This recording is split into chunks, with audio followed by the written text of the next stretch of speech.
ठीक है ना। तो इन सारी चीजों को हमें समझना है, तो हमें ठीक है ना। और इसमें एक बहुत अच्छी पहल जो है वो इसरो के तहत जो है वो की जा रही है। और इसरो क्या कह रहा है, इसरो ये कह रहा है कि क्यों ना हम एग्रीकल्चर सेक्टर्स के लिए जो है एक प्रोजेक्ट करें। A minimum of 2 satellite required to guarantee adequate coverage of the entire agriculture area of the country, से इसरो चेयरमैन एस स्वामीनाथन।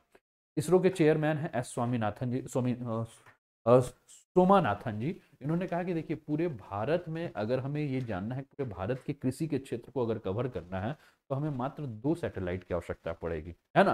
तो हम 2 सैटेलाइट के माध्यम से पूरे भारत में जो आपका कृषि का जो क्षेत्र है उसके बारे में क्यों ना जानकारी लें, और इसके लिए एक डेडिकेटेड जो है वो हम क्यों ना एक सैटेलाइट भेजें। जैसे कि आप देख लीजिए, मान लीजिए कि ये आपका ये है, और इन्होंने कहा कि मान लीजिए कि दो, तो एक सैटेलाइट मान लीजिए आपका, एक सैटेलाइट ये हो गया जो कि डेडिकेटेड सैटेलाइट हो गया, सैटेलाइट 1, और दूसरा सैटेलाइट ये हो गया आपका जो कि सैटेलाइट 2 के नाम से।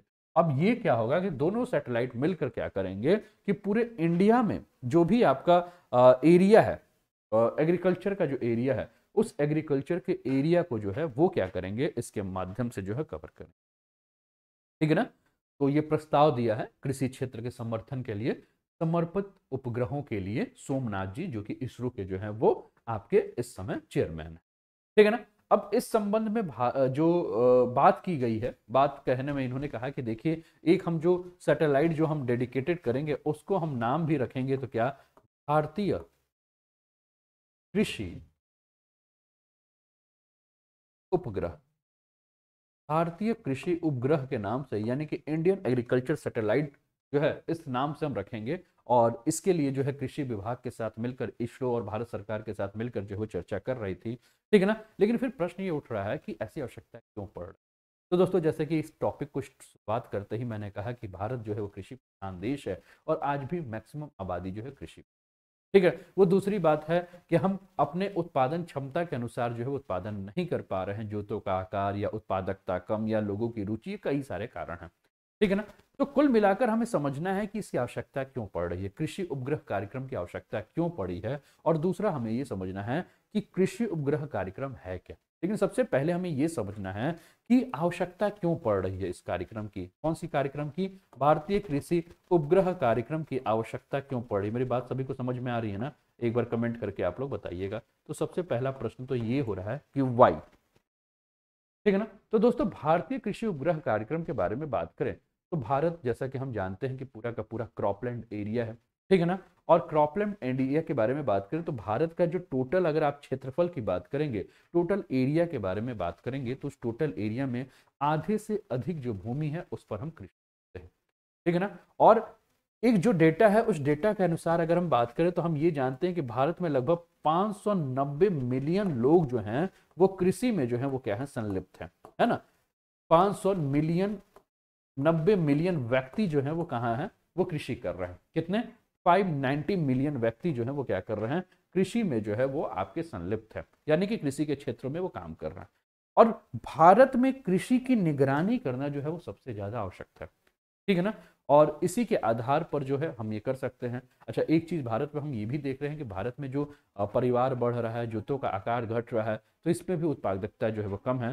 तो इन्होंने कहा कि क्यों ना हम रिमोट सेंसिंग सैटेलाइट, है ना, रिमोट सेंसिंग सैटेलाइट, इसका प्रयोग करके जो है वो क्या करें कि हम कृषि की निगरानी करें, फसलों के पैदावार के बारे में देखें, और हम निरंतर सुधार की क्या प्रक्रिया हो सकती है उन प्रक्रियाओं के ऊपर ध्यान दें। जब रिमोट सेंसिंग सैटेलाइट के बारे में अगर हम बात कर रहे हैं तो ये आपकी जो प्रक्रिया है वो आपकी आईएसएस की प्रक्रिया है। ठीक है ना, माफ कीजिएगा, आईआरएस की प्रक्रिया है।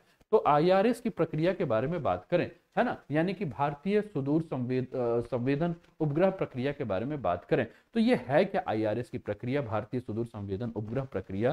तो ये प्रक्रिया दोस्तों भारतीय अंतरिक्ष अनुसंधान संगठन यानी कि इसरो के द्वारा जो है वो निर्मित ये प्रक्रिया है, जिसमें कि वो क्या करता है, पृथ्वी का पूरा अगर हम बात करें तो अवलोकन करता है ना, जिसमें मैपिंग हो गया।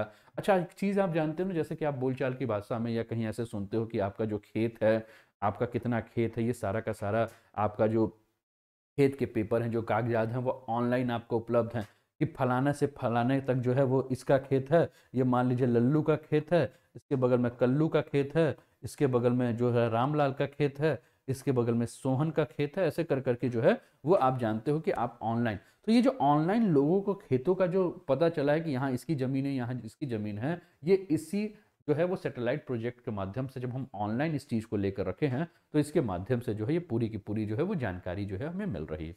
तो कुल मिलाकर अगर हम बात करें तो इसरो के द्वारा ये पूरा का पूरा जो है, ये अब जो कौन से सैटेलाइट भेजे जाते हैं, तो ये मैं बता दूं कि ये जो आपका पोलर रेंज में, पोलर ऑर्बिट में चलने वाले जो सैटेलाइट हैं, जो कि आपका मैपिंग का काम करते हैं, तो इसी सैटेलाइट में ये होते हैं।